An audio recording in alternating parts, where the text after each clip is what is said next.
One, two, 3. The Local Youth Worker is a podcast brought to you by Reformed Youth Ministries. Since 1972, RYM has sought to reach and equip youth for Christ, and this podcast seeks to reach and equip those parents and youth workers who share that same desire. For more information on our student conferences, youth leader training, or resources, visit rym.org. Hello, everyone. Welcome to The Local Youth Worker, a podcast brought to you by Reformed Youth Ministries. I'm your host, John Parrott.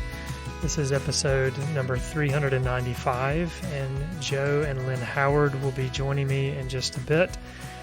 Before we get to my discussion with them, I did just want to say that I'm recording this a day after the school shooting that took place in Nashville, Tennessee. And I just want to say that my heart is heavy for all of you listeners who are either living in that area or know someone that was impacted by this. Obviously, this, regardless of our connection, this is a story that resonates with all of us. Just the horrific nature of what took place is something every human feels to some degree. And I do just want to share the ministry of RYM is deeply connected to those at Covenant Presbyterian Church.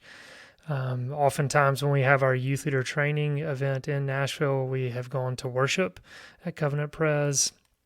And so we know many of the staff, many of those friends connected to that church. And I was reluctant on even saying anything at the beginning of this episode, but again, it's just a day removed from these events, and it's very heavy, and have been texting with a lot of friends, and again, those of us on staff with RYM have many connections to families there, so our hearts are very heavy, and want to just share with those who are listening today and are impacted.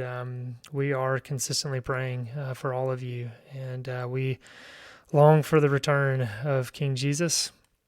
And I pray that my interview today with Joe and Lynne Howard, although not similar to those events that have taken place in our culture, but there's brokenness and beauty in this story, and I pray that you all will receive encouragement from that.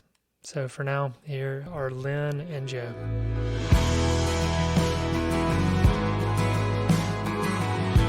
Today I welcome Joe and Lynne to the podcast. Joe, Lynne, how's it going? Good, John. Howdy. Good to see you guys. I'm not sure how many of our listeners picked up on this, but Lynne began co-hosting this podcast as Lynne Grosso, and now it's Howard. That's right. Nice. And today our listeners are going to get to hear the story of how this came to be. As I was thinking about this podcast and this season specifically, it's been an interesting one.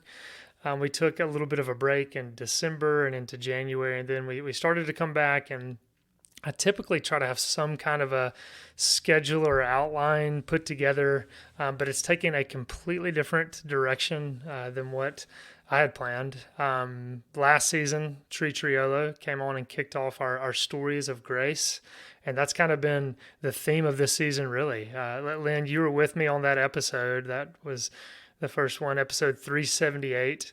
It's entitled Tragedy in Ministry. Paul David Tripp also came on to talk about insecurities of life and ministry, and so I want to encourage everyone to go back and check that out, because Tree shared just about losing a student in ministry. And Lynne, I can remember you and I did not really know what all he's going to share, and we were just kind of floored in that episode. Yeah, it was pretty... because he sent us notes, like brief notes before, and nothing. Yeah, so it was shocking, and just like a nightmare situation that you wonder, well, how do you see God in this? And Tree spoke so beautifully to it. Yeah, and something we've talked about in all these stories of grace, just a constant theme, is how God takes brokenness and turns it into beauty. And Lynne and Joe, your story illustrates this so well. There's much beauty in your story. There's deep heartache. And so I do not take lightly that you're both just willing to come on and to share your story with me today and to share your story with our listeners. Just sincere thank you to both of you. And since our listeners do know Lynne a little bit more, Joe, I thought maybe we could just start with you and just tell our listeners where you're from, what you're currently doing, and then we'll get to you, Lynne. Yeah. Well, thanks. My name's Joe, and all my friends growing up called me JoJo. And I grew up in New Kent County, Virginia, and we're between Richmond and like Colonial Williamsburg. Right now I am working as a construction manager for the family construction company. We build roads and bridges. And I've been there it's a relatively new job, tied to a recent move and a recent marriage. So a lot of change, but a lot of good things. Sure. No, that's good. And I can't help but when you guys say Colonial Williamsburg, do you guys get over there much at all? That was one of the first places I went with my wife, Ashley, when we got married.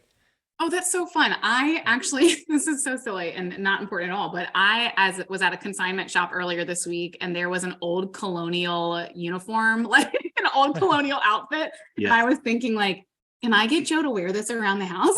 So great. And also like out and about, because it wouldn't be weird in certain parts of where we live.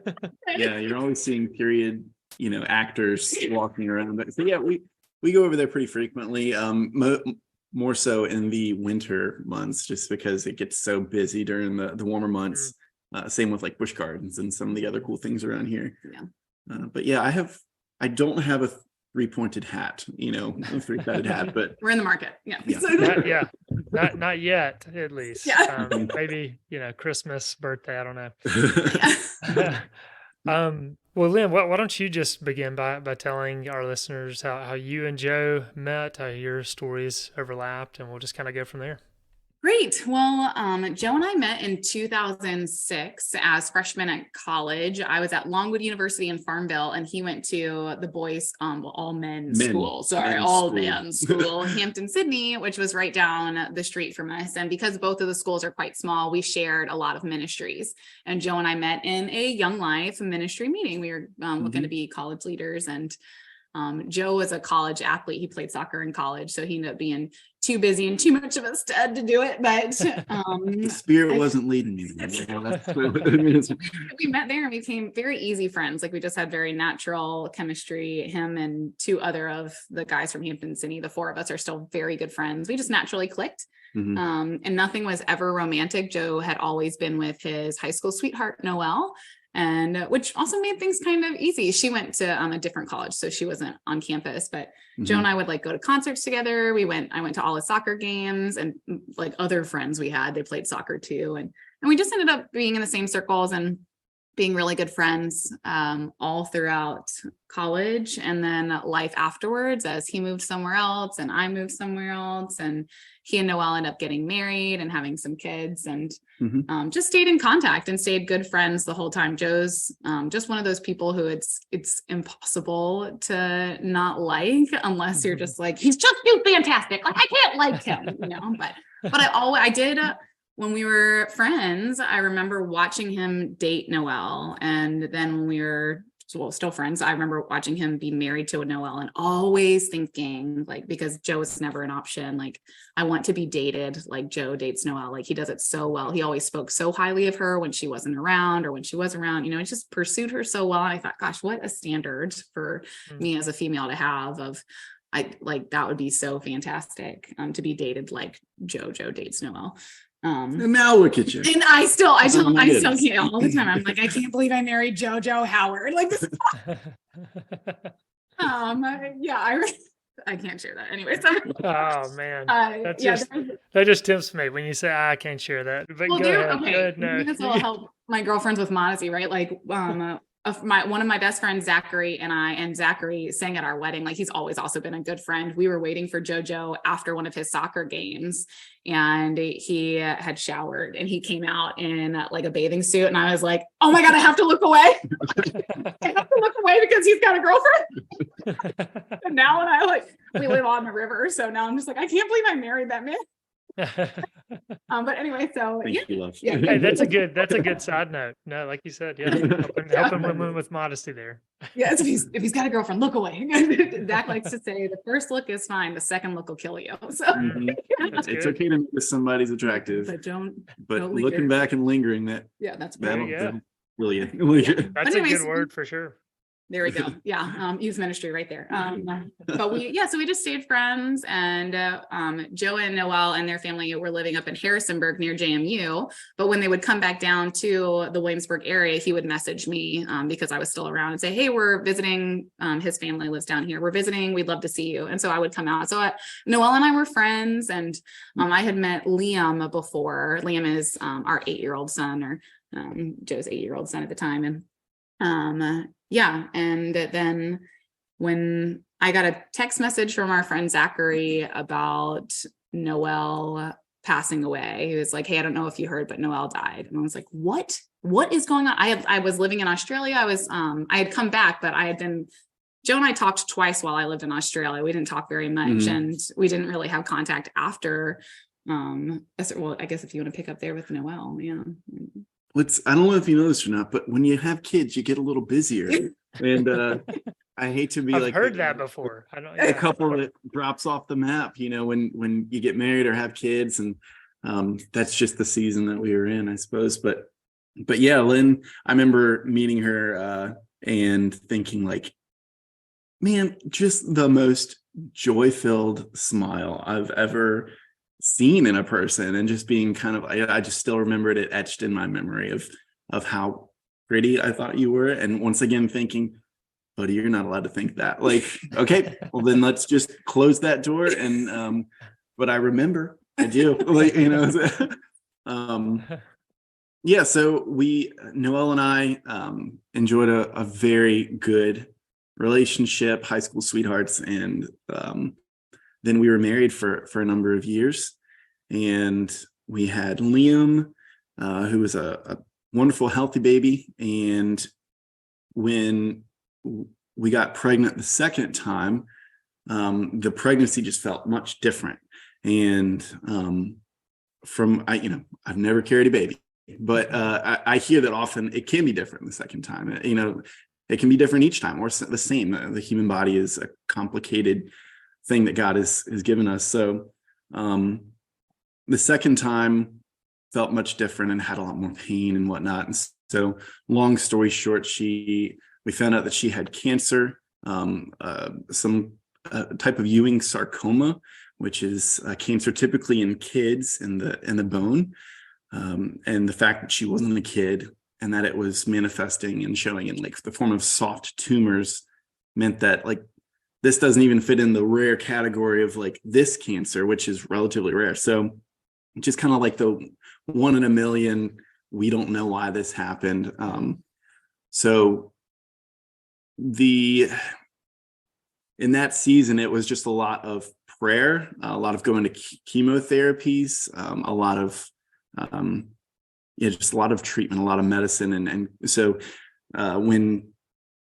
when they found out that she had cancer, it was stage 4, and it had spread all over the place. And so they did an emergency C-section and got baby out, got Stella Joe out. We found out we were going to have a boy the first time around. The second time around, I was like, let's just wait and see. Like, there's so few good surprises in life. Like, no matter what we get, it's going to be a surprise. So we waited. We didn't know if it was going to be a boy or a girl.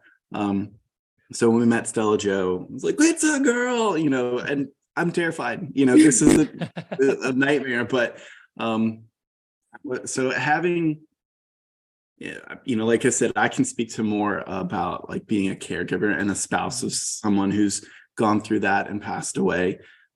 So from my perspective, having a wife on the 8th floor at UVA Hospital getting her first round of chemo 3 days after a C-section, and then going down to the 7th floor to the NICU and checking on baby girl who's premature and hooked up to all these tubes and whatnot.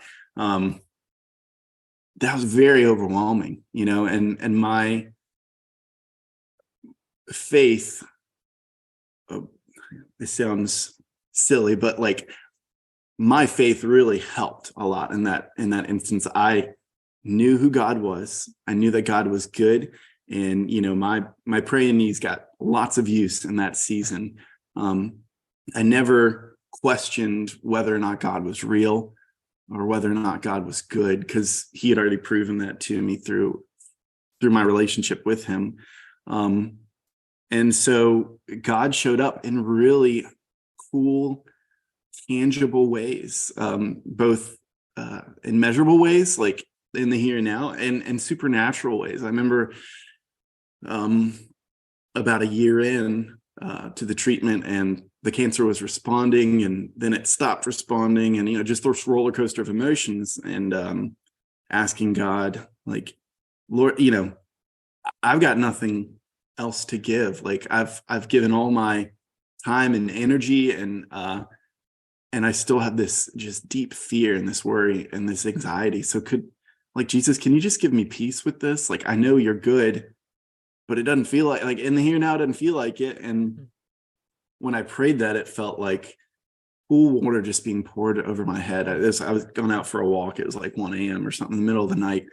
And it just felt like cool water rinsing over from like my head being poured down like to my toes. And it was just like my anxiety and worry was taken. Wow. And I was like, oh, I just have to ask for it? I'm like, well, let's see what else.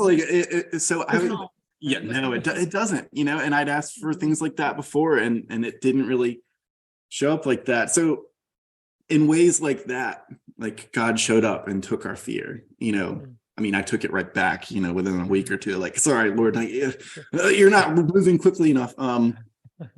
So it's not 2 years. Yeah, she between rounds of chemo and a stem cell transplant and clinical trials, in multiple states and multiple second opinions, she did die, and that was really tough. I think for anyone who's a caregiver and has been caring for a loved one for a while, you feel guilty for the hint of relief that you get when someone passes. Number one, mostly because they're not hurting anymore, to see someone struggling to hurt for so long,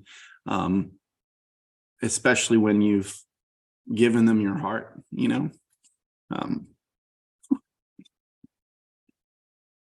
so then became the season of grief for me and the kids.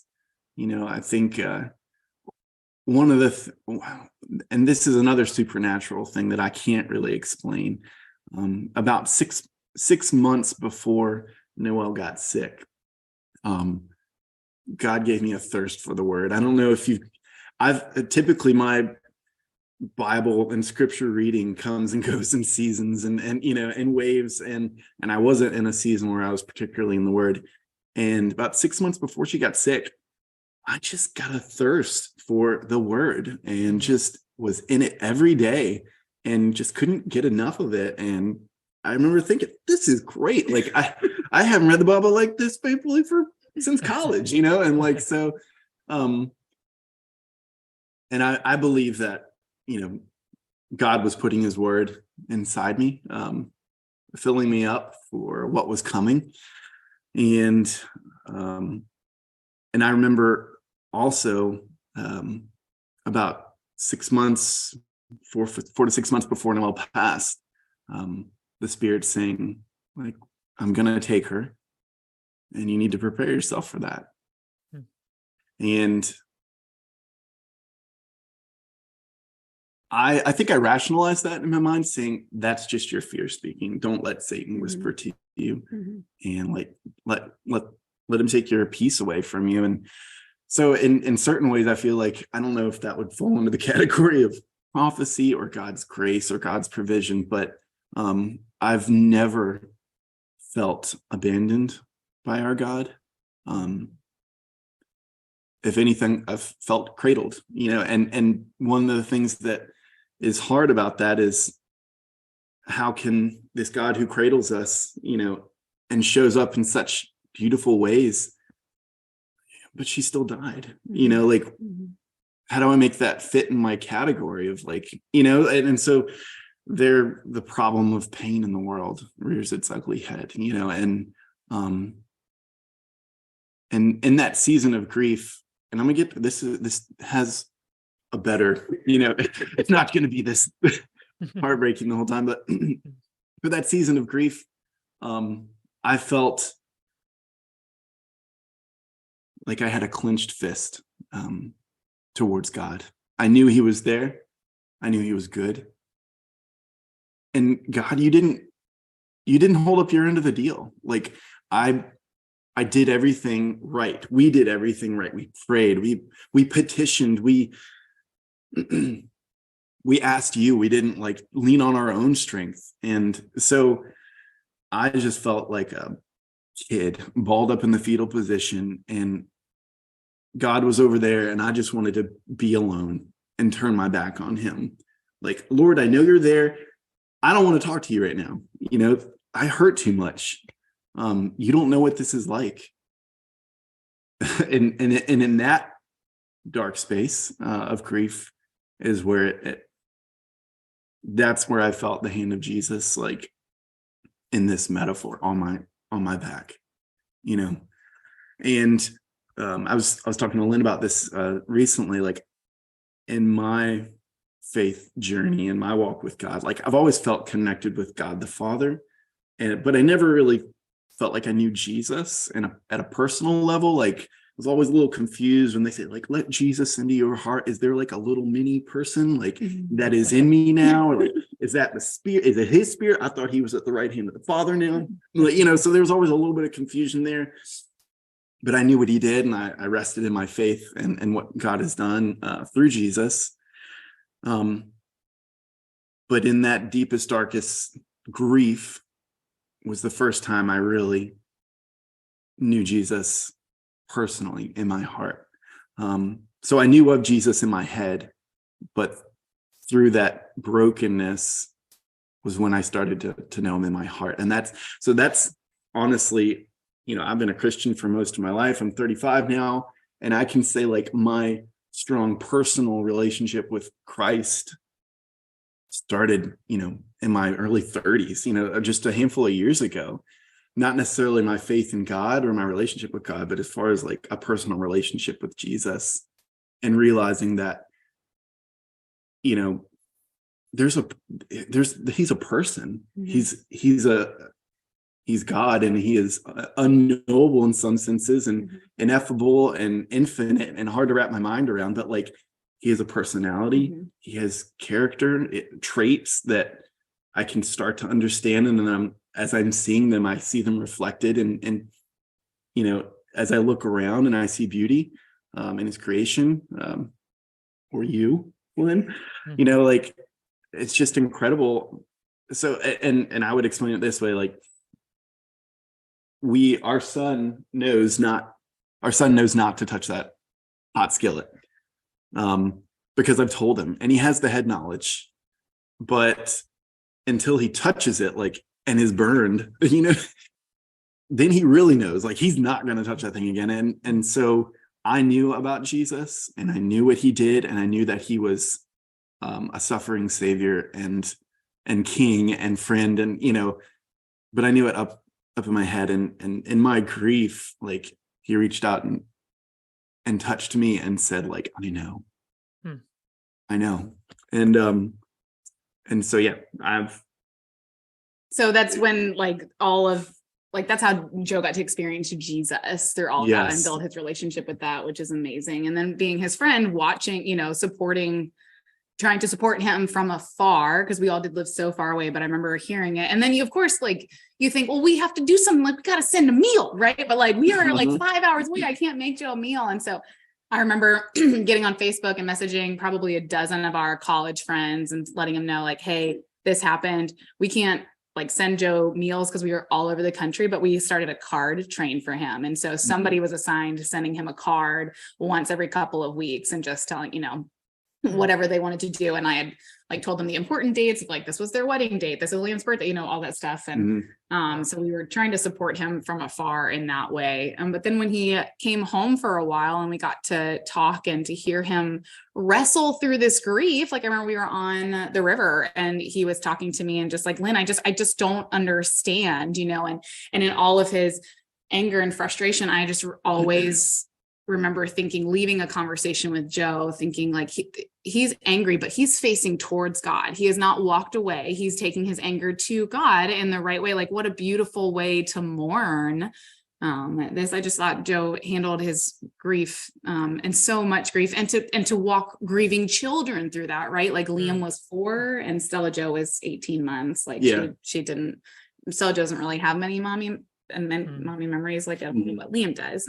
But to walk grieving children as a grieving single father through that, like, was incredible to watch. Yeah. I mean, that's what I was going to ask Joe, as you're, going through this and trying to think of the timeline when, you discovered that Noelle was sick with cancer. You said, I mean, this was right around the time she was about to give birth to Stella Joe. Is that right? And how far is this into your marriage? Yeah, she was just into her 3rd trimester.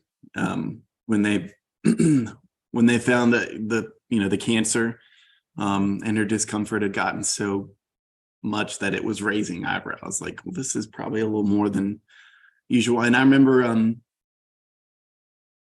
with kids, I think, when you're going to testify in court and they say like, raise your hand, I don't know what to do with the Bible anymore, but the truth, the whole truth, nothing but the truth. I forget the order, but we've found that with the kiddos, the truth and nothing but the truth.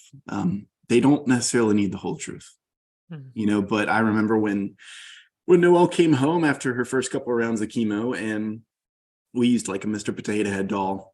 And I said to Liam, who was, 3, I said, all right, mommy has cancer. And, so she's going to be getting the medicine and her cancer is in her belly because that's where the tumors started. And so like we took the Mr. Potato Head and put like a Band-Aid on the belly, so he would understand like, okay. And how you usually like to climb on mom's lap and like be really rough. Like, well, we can't do that right now because of the cancer and where it is. So, being open with the kids, and not shielding them from the truth. Even the hardest conversation that I've ever had has been with Liam when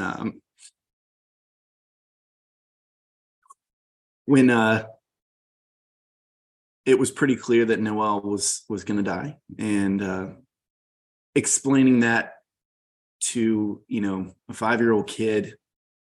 And I remember I practiced the conversation. I practiced the conversation 3 different times because I wanted him to know that, number one, they're kids, so they have a very me-centered, worldview, which is fine. But number one, he needs to know like none of this was his fault, because sometimes kids can think like, well, I didn't clean up my space, or like I disobeyed mommy, or I yelled at her. And now this is happening. Maybe those two are connected. So he needed to understand that this is not his fault, what it means as best as they can understand. So, her heart is going to stop and she's going to stop breathing, and, her spirit is going to leave her, and she's, her body is going to be, her earthly body is going to be dead. As Christians, we do have, that's not the end of the story. Praise the Lord, But after practicing the conversation multiple times, I couldn't get through it without crying, And so I asked my brother and my dad to be, excuse me, in the room with me, because I wanted to prepare, myself and Liam. So that was definitely the hardest conversation I've ever had, explaining to him that what's happening,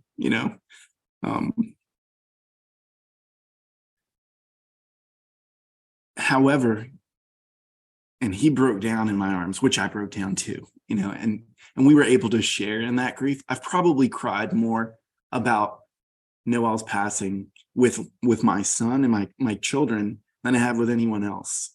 I find it as a wonderful, painful point of connection and love that we share together. And like I said, that's not the end of the story. That's not where the narrative ends because of what Jesus has done for us. And so therein lies another conversation we get to have with the kids about like, well, what does happen after we die? What is heaven like? Will mommy have hair again? Like, does she have hair now? Is she there instantly? Like, does she have to wait? And so really unpacking a lot of these things, and the kids will ask great questions. And I didn't know whether or not to be that open with them. I remember one of my friends saying like, they can't understand what like death means. I'm like, I'm in my 30s. I don't know that I truly understand what death means. It's a really hard thing to wrap our minds around. Like I said, and feel free to jump in, but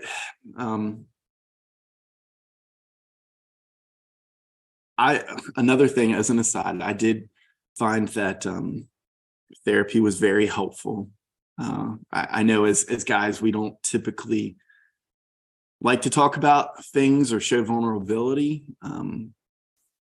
Guys, if you're listening, life is too short. Like, quit just staying on the surface level. I'm too cool or tough. Like, dive right in, talk to your friends about how you're doing. Ask them how they're doing.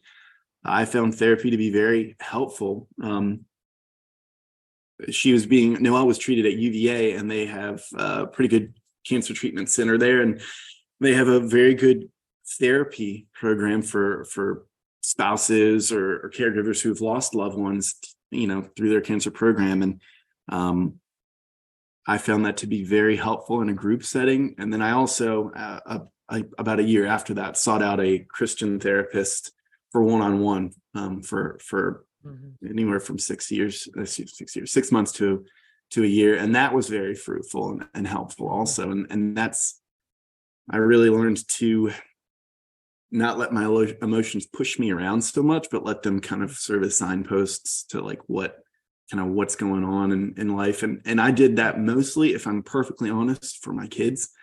And they say, put your own oxygen mask on first when you're on the plane and stuff goes sideways, so you can be able to help other people.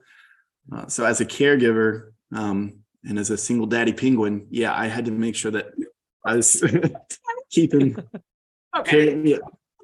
I've got to say, I'm sorry, single daddy Yeah. penguin? What's the, I'm missing the. Well, like the emperor penguins, you see them, like all the ladies go and they go eat, and the dads are sitting on the egg and they're staying warm. Like, I just felt like, Daddy penguin. Daddy Yeah. penguin. That's good. Just kind of protecting the little ones. Yeah. And Liam also Liam saw a counselor too, as well. Yeah. So as a child, Well, that is, so wise. And again, there's just so much you're saying that's so good and helpful. And I know before we started recording, you were sharing, just as you were kind of processing some of this grief and even going to some of the group, maybe counseling as well, that you noticed you were one of the only ones just kind of, I think at your age, that was dealing with this. So you felt somewhat isolated. And so I'd love for you to talk a little bit about that.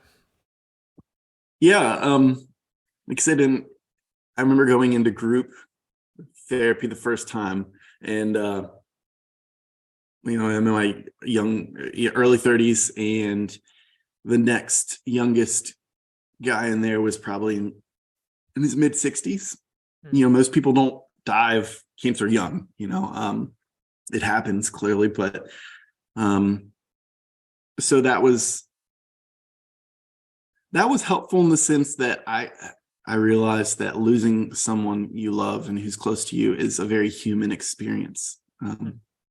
Age isn't as important, whether or not you've been married for 10 years, which Noelle and I were, or for 50 years, which some of the people there. And I remember one of the gentlemen there was grieving. He was probably in his late 70s. And he was pretty ticked off at how everything had gone. And so I get that, brother, Yeah. And I remember him saying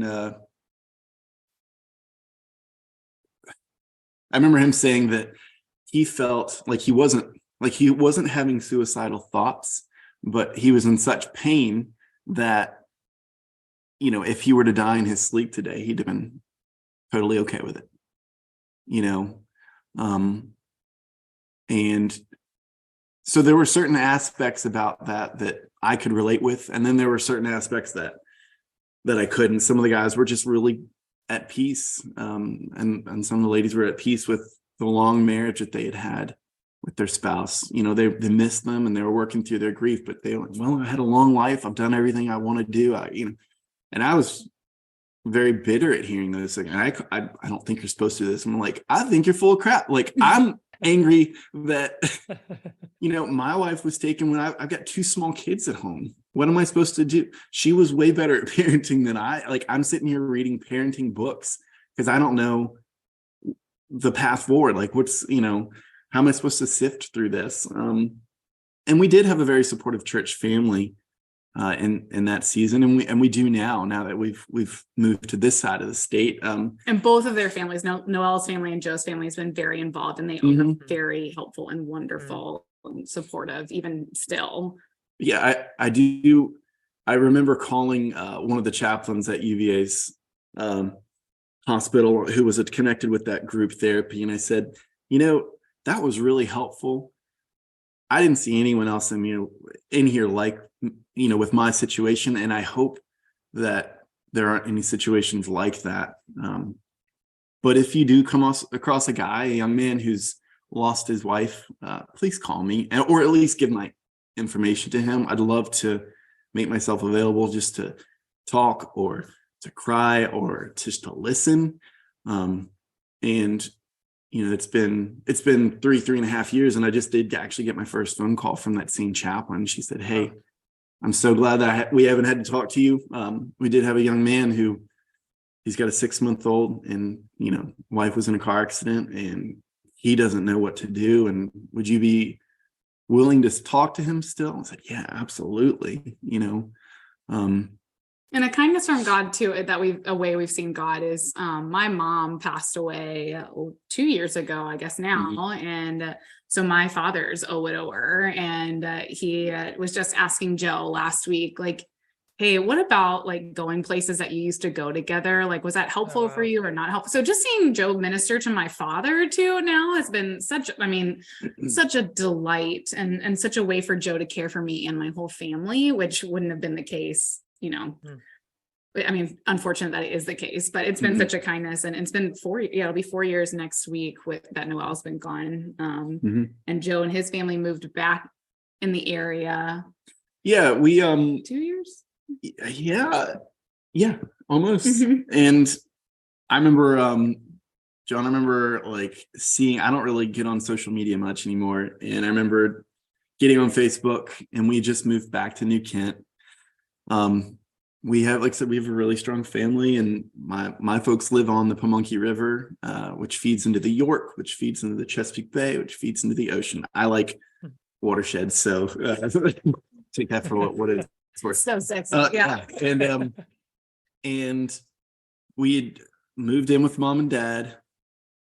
We're thinking about building a house on some family land nearby, and I got on Facebook and saw that Lynne, that you had lost Robin, her mom, and I was like 3 or 4 weeks behind like the news. So I remember texting her like, I'm so sorry. Like, we're in New Kent now.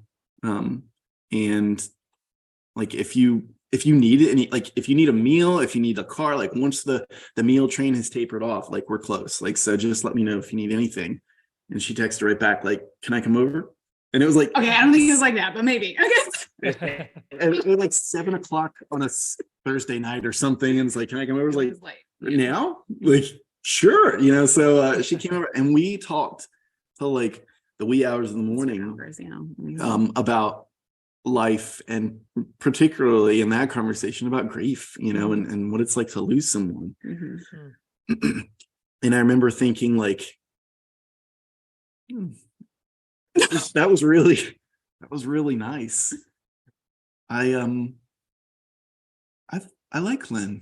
And then like thinking like, well, you're not allowed to like Lynne. You're grieving. You're married. What are you going to cheat on your wife? And so like then began the process of like texting more, calling more, becoming more interested in just that life-giving friendship and that Lynne was giving me, and like just so enjoyable. And then starting to process the like, yeah, I like Lynne. Like she's pretty, she's got the best smile I know, like she's funny, and like so yeah, just working through that grief in that sense that I felt convicted that I made these vows to my spouse, my wife, and I literally gave my heart to her. Like there's a part of my heart that I feel like is not here anymore. You know, she it's up in heaven, you know, and so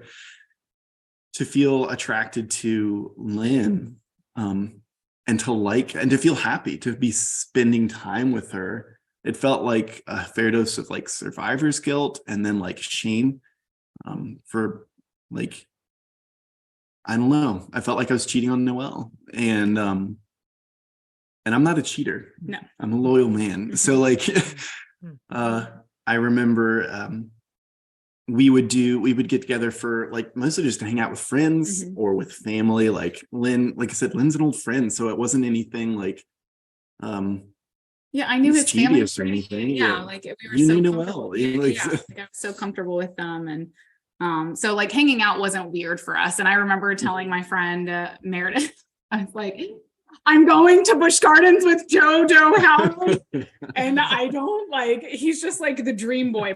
But I'm not even thinking about that because there's no way he's interested in me. Like I'm so not on his level. He was a college athlete. Like he's such a stud. He's so smart and amazing, all this stuff. And so I remember telling her, she showed me the text at our wedding. She was like, Lynne, you sent me this text like 9 months ago, or not even, it was like 6 months ago, of like, don't let me even dream about JoJo Howard, because that's just not an option at all. And she like showed me that text at our wedding, and she was like, that's why I never said okay. And I was like, so for me, like to think, I remember we were in Hawaii because after my mom passed away, my sister and I just went on this big trip. Like we had planned, in God Providence, we had already planned it, to Disney World in Hawaii. And Joe was texting me in Hawaii, and I remember telling my sister, like, JoJo Howard's texting me more like about hunting. I don't know. I don't understand this. Look at what I've harvested. Yeah, I'm fine. And just getting to trying to navigate my own feelings of that, right? Of like, Lynne, you cannot push yourself on this grieving man. Like, are you being his friend right now? Or are you trying to ask for too much here, or don't get your hopes up, that sort of thing. So we went on, I texted him. I was actually on my way to a Modgenic planning meeting, and I had passed by his house. So I texted him. I was like, hey, I'll be driving by your house. If you want to get together, we can like do something with the kids, or if you need just like friend time, we can do that. And he was like, yeah, how about I meet you in Richmond and we go to this museum and then we go to dinner. And I was like, I remember telling like Ben Melchers and Michael Hall, and I was like, I think this is a maybe date. Like, I don't know if it's a date, but it feels like I don't know. We've never done anything like just by ourselves like this. And so like totally, I asked all the guys after that meeting, I was like, do I look okay? Do I look like I put too much effort in? Or I was so ridiculous. And that's on that day we went to the museum, had a good time. I was really struggling in ministry with something at that point. And Joe was so sweet just to listen and perfect. You know, I was having a really hard time with parent, and he was like, we don't like her, you know, like I'll push her. So supportive, just what I needed in that moment. And at dinner, which was like the most perfect dinner, which is like a whole nother story, but there was live music, surprisingly. There was like an impromptu jazz performance. It was crazy. Yes. And there were twinkle lights, which always means twinkle lights, they like dim the light. And I remember Lynne like looking at me from across the table like, hey, did you plan this? Like, I did not want it to be this romantic. Like, at that date, I wanted to be very clear and say like, Lynne, I am interested in you romantically. I like you. I want to get to know you better. And I will always love Noelle. Yeah. And this might have to move at a glacial pace. I really don't know. This might be too soon for me. But if you're open, like I'd like to maybe walk in this direction together. And I remember you said, I was dying. Yeah. I was really dying. I couldn't believe you this was said, happening. she looked at me, she was like, I don't know. That's so fun. No, Did she really do that? no. Okay. I thought John, you were messing with it it. so hard. I like internally, I was trying to play it cool, but I think my eyes were as big as they've ever been. And I said, Jojo, I'm gonna tell you what I was praying for in the car on the way here. I said, God, I love having Jojo as my friend. And if this moves forward into a deeper friendship, I'm excited about that. But if you have something else planned for us, I'm really excited. And so I told him, yeah, like whatever pace you need to move at, like I'm delighted.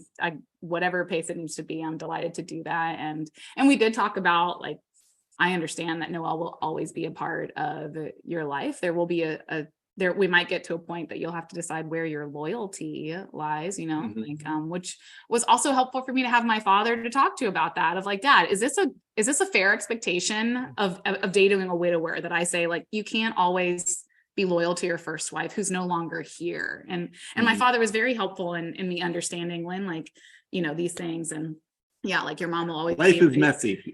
And just There's no playbook. Yeah, so then it was just like, after we were like, yeah, we're gonna do this, it was very exciting. Just even in the, like that time together, I like got in the car and like totally freaked out. It was so wonderful just to start that journey, and God has been really gracious in helping us navigate that. Yeah, because I mean, I haven't been in a relationship longer than 5 months, and Joe's only been with one person for the majority of his life. And much to his credit, he dated me really well and was very honest about things, and we had hard conversations, especially around the time that he decided to remove his wedding band. And yeah, that's got wrenching. Yeah, and for me to navigate through that emotion too, of trying to care well for him in that, and then also like dating with children, which I never thought I would do, but the children are so wonderful. Sexiest thing you said, all even dating with children. Watching Joe be a parent was very like, he's such a good father. It was so encouraging to watch and to be a part of. But yeah, like Liam would ask questions like, Daddy, do you think mommy's prettier, or do you think Lynne's prettier? Or like, Daddy, when we get to heaven, are you gonna be with mommy, or are you gonna be with Lynne? That sort of like, well, these are shut up questions. Yeah, no. And it's hard to be able to tell him, like, son, the wonderful thing is Daddy won't even have to choose, and now that we are a family, Liam still has very good questions. Stella Joe, like I said, doesn't really have many memories, which we have photos of Noelle with the kids upstairs in the library with them, and she has her mommy blanket. She's not a taboo subject. And it's so helpful that I have memories with Noelle that I can share with the kids. And like I said, her family has been wonderful and have welcomed me in, which is great. But Liam, yeah, like he'll ask just really good questions, or just, and it's interesting for God's been working in me about how to answer these questions, right? Like when Liam says, well, mommy Noelle was better because she never made me make this face, he'll make like a scrunched up face because I made him pick up his toys, or, like, well, mommy Noelle was prettier because she looked good bald, things like that. And then finally just getting to a place where I could tell the children, you guys, there's room in your heart for mommy Noelle and me. It's fine. Like, I know it's not, that's been something that I've had to navigate as I told him just the other evening, like, love isn't like cake.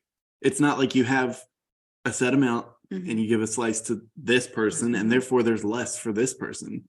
Like that's not how God's love works for us, and that's not how our love, reflectively works either. So, yes, it's wonderful being married. Our journey is very different. Even like now, navigating through things, right? Like we have plans coming up, and this is just being very honest and real, right? Like we have plans coming up, and it's the same weekend as Noelle's death date, and trying to be like I didn't take it very graciously the first time when it was, like, well, that's Noelle's death date, so we might need to, and then I didn't say anything. This might be news to you, but like internally I was thinking like, okay, now he's choosing to think about his late wife instead of choosing to be in the present with when are you going to get over this? And God, the Spirit meeting me and trying to be, a very nice, what is it, nail file of like, Lynne, that's not the right attitude. This is not how to think about that. That is not loving your husband well as he's trying to love you well, and grieve something, right? Like, so there are interesting things to navigate marrying a widower, and then interesting things to navigate marrying me. But let me just interject to say, it's ministering to me to just watch the two of you process so much. I mean, you both continue to say things where I'm just thinking, wow, that is complex. That is incredibly hard. And that's just one of the things of the many that you both are having to process and talk through. And so it's an encouragement to hear your communication, both of you, and your thoughtfulness towards each other. And it's amazing. Yeah, it's amazing to watch. And thank you. It's less than a year of marriage too. Well, I will say we've done a lot. We've done a lot. And also, I think you'll agree that you are, Lynne, the recipient of a pretty well-trained husband. Yes, a very good husband. Yes. In the sense that many of the husband and marriage mistakes I've already made, and learned from and grown from. So, I see those landmines, and because I've stepped on them before, and so I avoid them with you. And yes, I know that Noel gave me a gift in the man Joe is, and in my children. I wouldn't have children without Noel. So her legacy enhances my life in a lot of ways. It has been a lot of change in a very short amount of time. We dated for 5 months, got married 56 days later after we got engaged, and then got married. Joe started a new job. We moved into a new house. I went from being in full-time ministry to being a full-time mom. Like, what? I never packed my lunch, and now I'm like, what do these kids want for lunch? Doesn't matter. They're not going to like it. So it's like, my life has changed. And then being in a new place, having to find a new church, a new friend group, and my mom's not here to ask these questions, like she's so navigating that as well. But Joe's family really is so wonderful. We live on family land, so my parents-in-law are next door. And my sister-in-law is on the other side, and they're so helpful and so wonderful. But Joe is a really good husband, a lot due to his time with Noelle and the work that she put in. Yes, for sure. And to me, it doesn't seem fair to say it's just a year of marriage, because what all you both have been through. I don't know. There's a lot of wisdom, and that's come through a lot of heartache for both of you. I know we're about to start drawing this to a close. What are just some last thoughts you both want to share as you kind of draw this to a close? Kind of where you guys are today and moving forward. Anything else that just comes to mind? Absolutely anything.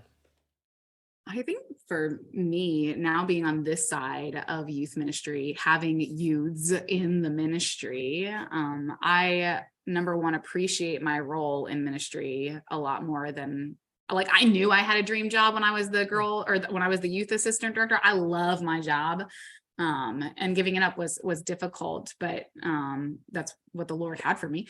But now being like, looking at my daughter, like thinking, oh my gosh, like she's going to need a young girl to talk to who's not her mom. I'm so grateful I got to be that girl for so many girls. And still have a relationship with a lot of them. I'm so grateful for a lot of the things that I did in ministry now being on this side. And so for what can feel so thankless for so long, of like, parents don't understand what I do. Like, number one, I also didn't understand how constantly demanding parenthood is. Like, I got that it was hard because I would watch things, and I was always grateful to give people their children back. Would you say at Disney, like, why are all these parents like not excited? Oh my gosh, I know. I'm like, you've never been to Disney as a parent. And just even yesterday at the ballpark, there was a parent who her daughter was like screaming, like, I'm so hungry, and she's like, we just ate here, you would think that I've never fed my child. And I said, 9 months ago I would have thought that, but now I get it. Now we get that your child just whatever. But anyways, being on this side of ministry, like for the youth workers listening, like if you don't have children, or even if you do, you recognize the value of our youths having, especially with a lot of the things that are going on that's just crazy in society, that they need somebody to talk to who is not their parent, who there won't be a consequence, of chores or lost screen time or something like that, for them to say like, I'm really struggling with this and I don't know what to do and I don't feel like I can take it to my parents. So God has grown my gratitude for the role that I had and for the people who will be playing those roles in my children's lives. Yeah, I would say I would encourage folks. I think as a modern society, we have the idea, especially through social media, that you should have balance in your life. And I don't think that's a bad thing on its own. But scripturally, the Bible talks more about the seasons of one's life, versus having everything balanced. You want to be able to have a successful career and a perfect marriage and great kids and exercise routinely and eat well and all that stuff and have it all balanced. And scripture, that's a good recipe for burnout. I think scripturally there's a season for all things. So having been through a season of grief, and also to summarize where I am now, I feel like we're in a season of blessing. And God's good provision, being able to cast aside, like when you're in that season of grief or that season of transition with kids or a season of moving to a new house or a new job, if you don't have that perfect balance, like that's okay. Just let that concept go, because scripturally there's a season for all things. And God has blessings for us in each of those seasons, if we'll allow it, if we'll allow him to meet us there. So I would say that's been one of the big overarching themes in the past 5 years, is just surrendering to God the idea of like a perfect balance, and just seeing what he has for you, what blessing he has for you, and what lessons he has for you in that season. And I was telling Lynne, like, the only place that I can make the problem of pain in the world make sense is at the cross. That we live in a fallen world, and that there are sometimes no good explanations for the crappy things that happen. And God's crying with us too, like seeing his children heartbroken and fallen. So where God's grace and truth meet together at the cross, what Jesus did for us, and the fact that he's alive and waiting to put his hand on your back while you're like in the corner crying in pain is profound. And there's nothing anyone can say to convince me that God isn't real, that Jesus isn't a true God and a ready like to meet you where you are, whatever season you're in. I was watching Call the Midwife while I was folding laundry, because that's my life now. And there was something that happened that one of the nuns said, only God knows what he started and only God knows how it's going to end. And I think that's one. I think that I look at Joe all the time. I cannot believe I married you. I cannot believe this, like 16 years of friendship. And I'm like, I get to, like, this is wild to me. And really, like, only God knew what he had started, and only God knows how it'll end. But without God, I don't know if our relationship would have made it, simply because, like, how do you do that if you're not on the same level? Like, if you're not working with the same morals or the same faith base as somebody else going through something like that, then it's easy to think, well, I'm just going to keep moving it to the next guy who doesn't have that much baggage, Yeah. And also to acknowledge the fact that, like, where we are right now feels like the end of a Hallmark movie, like husband loses his wife and moves out to the country and builds a house and like meets a new girl, a city girl. City girl. buys her a pair of muck boots, you know, and like, and so like she's folding laundry. the idea that, okay, you know, you've come out of the other end of this, or this is the season you're in right now, Yeah. you know, We have more lives to live and we have more reasons to cling to God. Yeah. But that's it. Thanks for letting us share our story, John. I know Like that, we just talk a lot. yeah. that's She's exactly a what I person. wanted. That's exactly what I wanted to happen. People need to hear from you guys and not from me. And at the risk of sounding like a broken record, you both have ministered to me today.